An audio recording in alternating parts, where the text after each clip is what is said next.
Very good afternoon to all of you. This side Ravi sir Super 50 from Super 50 Gurukul. Now I am going to take mock interview of one of my student.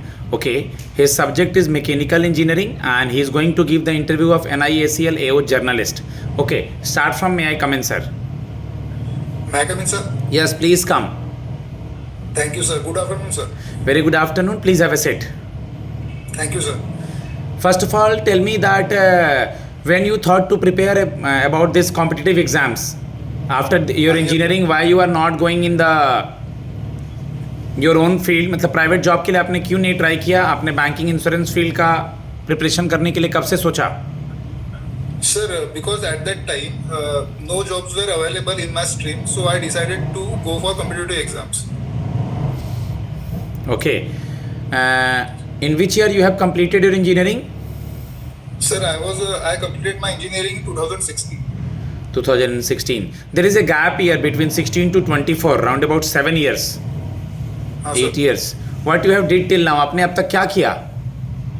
Sir, मैंने अभी तक की preparation ही किया है, लेकिन sir इसके preparation के साथ मैंने कई सारी चीज़ें सीखी भी है, जैसे टाइम मैनेजमेंट या फिर टाइम मैनेजमेंट करना, खुद को डिसिप्लिन में रखना, ये मैंने सीखा है। या फिर किसी प्रेशर वाली कंडीशन में खुद को कैसे हैंडल किया जाए, खुद को मोटिवेट कैसे किया जाए, ये भी सर मैंने साथ ही साथ में सीखा है। आपका इंटरव्यू तो सर मुंबई मुझे- में है?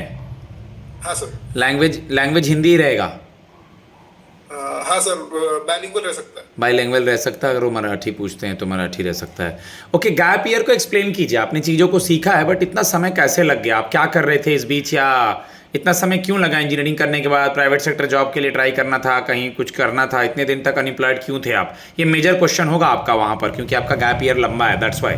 प्लीज हाँ एक्सप्लेन। सर, स्टार्टिंग में मैंने प्री एग्जाम से स्टार्ट किया था। मेरे सर पहले प्री एग्जाम को कवर करने के लिए, उसका सिलेबस कवर करने के लिए सर मुझे थोड़ा टाइम लगा, लेकिन धीरे धीरे सर मेरा होल्ड उसमें बढ़ता गया और अभी मैं सर हर एक एग्जाम के इंटरव्यू भी दे देता हूँ। मतलब मैं मेंस भी क्रैक कर लेता हूँ और मैक्सिमम लास्ट ईयर तक के सर सारे जो एग्जाम्स थे उन सभी के मैंने इंटरव्यू भी दिए हैं, और सर मैं काफ़ी कम मार्जिन से उनमें सिलेक्शन मेरा रुक गया था।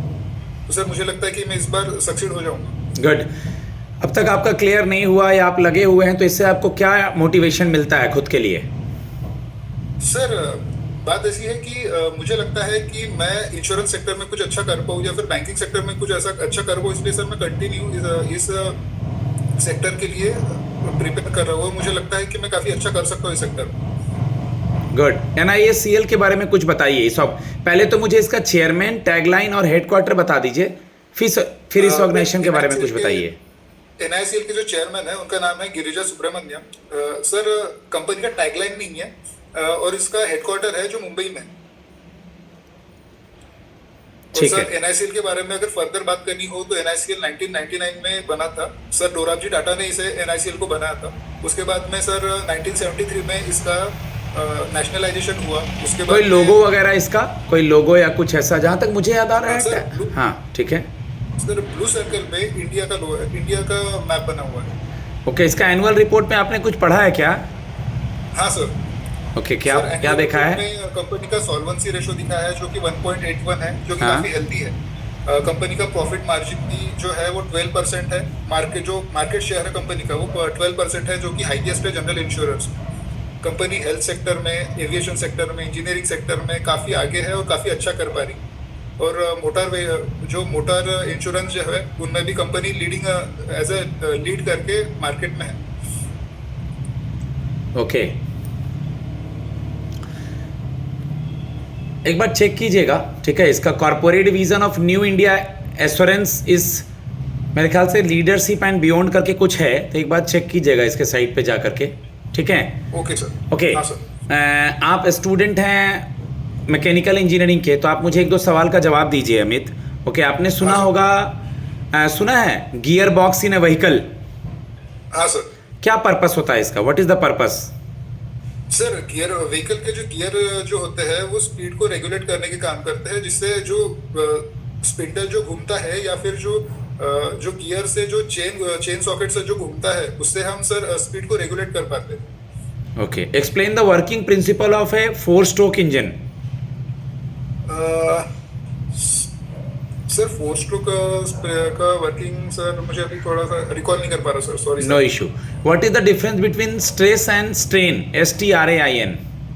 सर स्ट्रेस जो होता है ये एक फोर्स होता है जो किसी बॉडी पर अप्लाई किया जाता है, और उसके कारण जो उसका जो बाय प्रोडक्ट होता है या फिर उसके कारण जो इफेक्ट कॉज होता है उस बॉडी पर, वो स्ट्रेन होता है। हाइड्रोलिक सिस्टम सुना है? Describe the working principle of hydraulic system.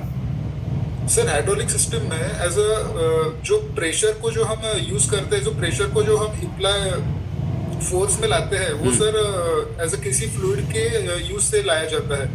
Sir मुझे इतना पता है हाइड्रोलिक सिस्टम के बारे में। ओके, आपने पढ़ा होगा Young's modulus, YOUNGFS Young's modulus, MODULUS। हाँ सर। इसमें E इज इक्वल टू क्या होता है? सर मुझे फॉर्मूला तो नहीं पता है, पर मैं ये बता सकता हूँ कि यंग्स मॉडुलस जो है ये इलास्टिसिटी के बारे में बताता है। Okay, comprehensive stress by axial strain, E is equal to. Okay sir. Okay, as an engineer, there is a no direct relation between your subject and NISEL or journalist job, but आप इसको indirectly कैसे correlate करेंगे, Amit? Sir as a engineer general insurance में sir जो अलग अलग तरीके के जो इंश्योरेंस है उसमें सर बॉयलर इंश्योरेंस भी आता है, जो कॉन्ट्रैक्टर ऑल रिस्क करके एक इंश्योरेंस पॉलिसी है सर, जो NICL भी प्रोवाइड करता है।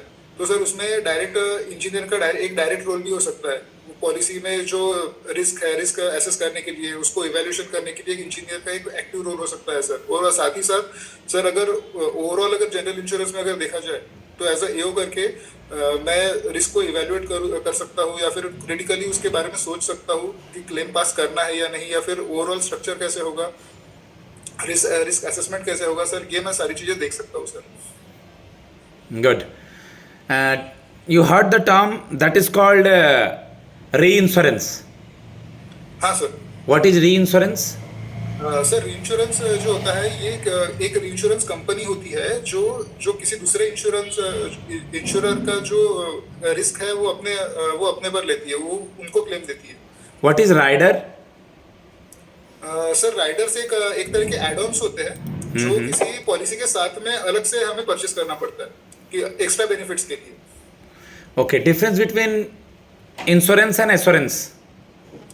सर इंश्योरेंस जो है ये नॉन लाइफ जो थिंग्स होती है उन पर अप्लाई होता है, और जो एश्योरेंस है ये हम लाइफ इंश्योरेंस के लिए यूज करते हैं। तो सर इन दोनों में भी एक इवेंट का फर्क होता है। जैसे इंश्योरेंस में जो हम नॉन लाइफ के लिए जो इंश्योरेंस देते हैं तो उसमें अगर जब तक के कोई इवेंट हो नहीं जाता तब तक के हम किसी उसे क्लेम दे नहीं सकते। लेकिन लाइफ इंश्योरेंस में कोई इवेंट को होना जरूरी नहीं होता, उसके बिना भी हम क्लेम दे सकते हैं। Good, very good. आपने इसके अबाउट अस कॉलम में कुछ चेक किया है, इसका होम पेज वगैरह कुछ चेक किया है? हाँ सर। ओके, तो इसका जब आप अबाउट अस कॉलम में जाएंगे तो इसके प्रोफाइल में कुछ चीज़ें मेंशन है, जैसे प्रॉफिट स्टैटिस्टिक्स है, ऑफिस इन इंडिया है, ग्लोबल प्रेजेंस है। तो ग्लोबल कितना है ग्लोबली, इसका कुछ आइडिया है आपको?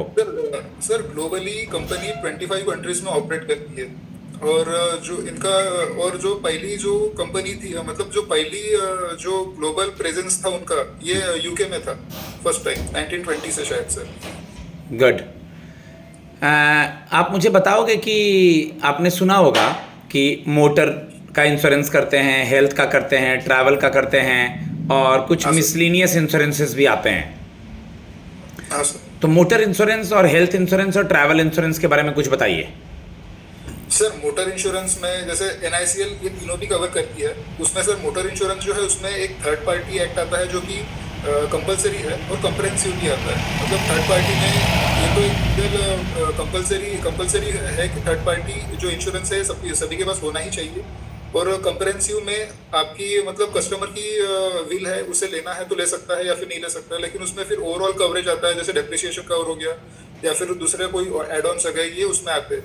हेल्थ इंश्योरेंस में सर हमें टॉपअप रहता है, सुपर टॉपअप की फैसिलिटीज है, उसमें कुछ डिडक्टिबल्स वगैरह भी होते हैं, और काफ़ी कम प्रीमियम में काफ़ी अच्छी पॉलिसीज सर NICL प्रोवाइड करता है। ओके, कोई हेल्थ इंश्योरेंस का पॉलिसी का नाम पता है आपको, NICL का? सर NICL का एक हेल्थ इंश्योरेंस पॉलिसी है युवा, एक सबसे पॉपुलर है, आप उसके साइट पे जाएंगे तो आरोग्य संजीवनी पॉलिसी, कैशलेस फैसिलिटी अवेलेबल, तो इसके बारे में पढ़ा है? हाँ सर, सर इसके बारे में थोड़ा कम पता है सर मुझे। सबसे पहली पॉलिसी है ये, आप उसको ओपन करेंगे तो उसको जरूर देखिएगा। आरोग्य संजीवनी को देखिएगा, आरोग्य प्रगति प्लस को देखिएगा, आत्मनिर्भर हेल्थ पॉलिसी देखिएगा। What is Ayushman Bharat? Sir Ayushman Bharat ये गवर्नमेंट फंडेड स्कीम है जिसमें गवर्नमेंट सभी जो एक फैमिली फ्लोटर इंश्योरेंस प्लान होता है सर, जिसमें गवर्नमेंट हमें 5 लाख तक के का इंश्योरेंस कवर देती है। ओके और ये ठीक है। मैंने अभी आपका इसका वर्क प्रोफाइल तो नहीं पूछा है आपसे, NICL AO जर्नलिस्ट का? नहीं सर, नहीं पूछो। ओके, आप मुझे एक पहले इस सवाल का जवाब दे दीजिए। जैसे फायर इंश्योरेंस में और मरीन कार्गो में, मरीन हाँ, कार्गो सुना है? हाँ सर, सुना है सर। क्या होता है मरीन कार्गो?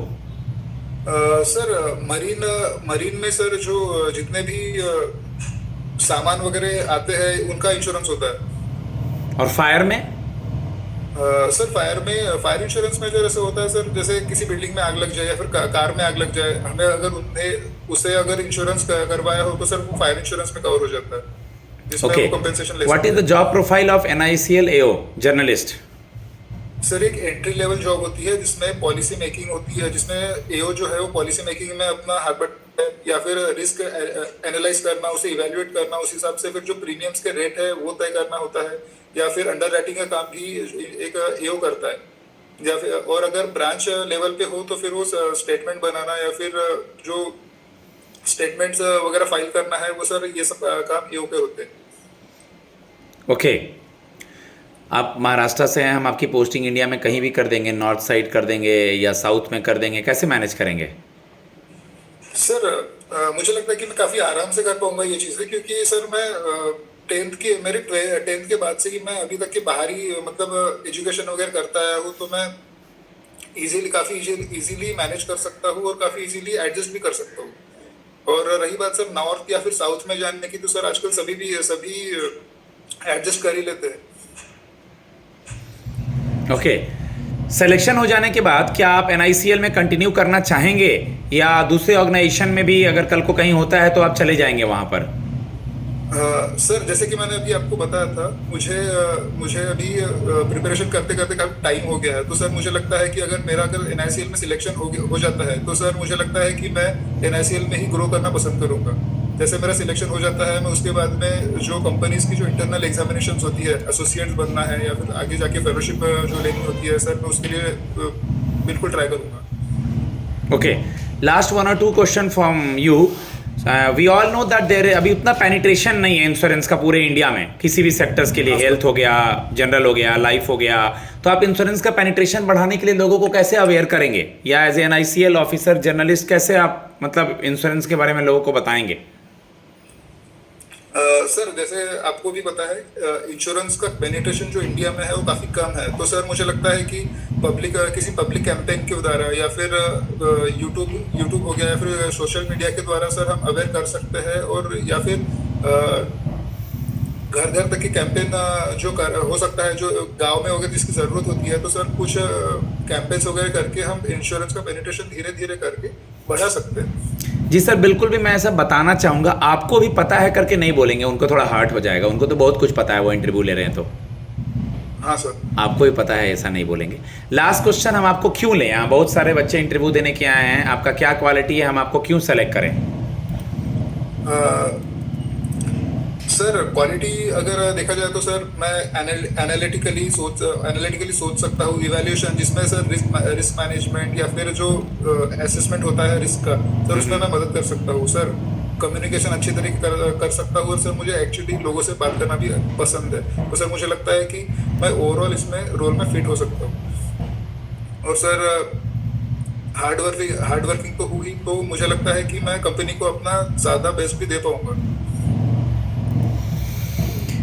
ओके गाइज, मैं अपने स्टूडेंट को फीडबैक देता हूँ। तकरीबन 14 मिनट 26 सेकंड के करीब का मॉक हो गया है। आप अगर मुझसे अकाउंट से रिलेटेड, अभी अकाउंट्स बच्चों का मैंने मॉक अपलोड नहीं किया है, लेकिन NICL और पहले के मॉक्स ऑलरेडी अकाउंट्स के अपलोडेड हैं, आप उसे चेक कर सकते हैं। मैं आपको हर एक पैरामीटर पे ग्री करूँगा। बहुत सारे स्टूडेंट NICL AO के, NICL के सब सेलेक्टेड हैं।